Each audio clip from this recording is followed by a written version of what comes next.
मधापुरीत बनावट सह्यांचा धक्कादायक प्रकार. सरकारी शिवण मशीन योजनेत लाभासाठी फसवणुकीचा प्रयत्न. शहर पोलीस ठाण्यात तक्रार.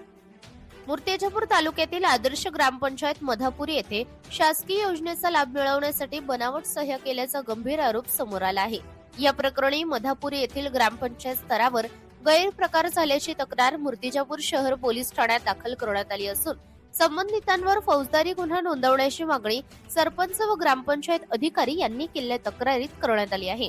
तक्रारीनुसार मधापूर येथील अंगणवाडी सेविका अन्नपूर्णा वासनिक यांनी सरपंच व ग्रामसेवक यांच्या खोट्या सह्या करून शासकीय योजनेचा लाभ मिळवण्याचा प्रयत्न केल्याचा आरोप आहे. दिनांक 11 सप्टेंबर 2024 रोजी पंचायत समिती मूर्तिजापूर येथे सादर करण्यात आलेल्या अर्जाच्या अनुषंगाने हा प्रकार उघडकीस आल्याचे सांगितले जाते. तक्रारीत नमूद केल्याप्रमाणे ग्रामपंचायत मधापुरी अंतर्गत अंगणवाडी सेविका व इतर संबंधितांच्या नावांचा वापर करून शिवण मशीन योजनेचा लाभ घेण्याचा प्रयत्न करण्यात आला. प्रत्यक्षात लाभार्थी पात्र नसताना कागदपत्रांमध्ये फेरफार करून योजना मिळवण्याचा प्रयत्न झाल्याचा आरोप आहे. या प्रकारामुळे ग्रामपंचायत प्रशासनाची दिशाभूल करून शासनाची फसवणूक करण्याचा प्रयत्न झाल्याचा ठपका ठेवण्यात आला आहे. तक्रारदारांनी पोलीस प्रशासनाकडे सखोल चौकशी करून दोषींवर कठोर कारवाई करण्याची मागणी केली आहे. या घटनेमुळे स्थानिक नागरिकांमध्ये संतापाची लाट उसळली असून सरकारी योजनांमधील गैरप्रकारांवर कठोर नियंत्रण ठेवण्याची मागणी जोर धरत आहे. पारदर्शकता आणि जबाबदारीची अपेक्षा व्यक्त करत नागरिकांनी दोषींवर कठोर कारवाई करण्याची भूमिका घेतली आहे. आता पोलीस तपासात नेमके सत्य काय समोर येते आणि प्रशासन कोणती कारवाई करते याकडे सर्वांचेच लक्ष लागले आहे.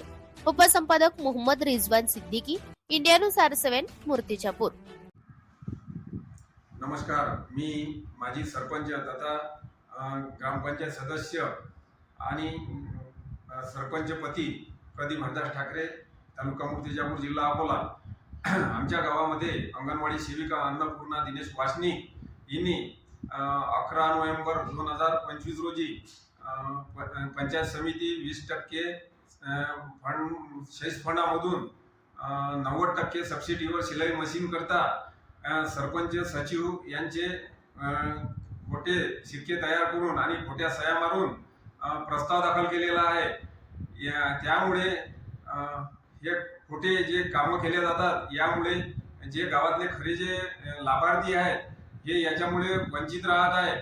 त्याकरिता या अंगणवाडी सेविका आणि इतर जे लोक आहेत यांच्यावर कठोर कारवाई करण्यात यावी. तसेच हे या प्रकरणामध्ये पंचायत समिती लेवलवर आणि जिल्हा परिषद लेवलवर असे एक रॅकेट तयार आहे.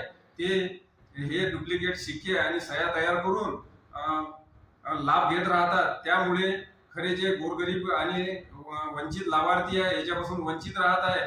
तरी यांच्यावर पूर्ण प्रकरणाची शहानिशा करून यांच्यावर कठोर कारवाई करण्यात यावी ही माझ्यातर्फे विनंती आहे.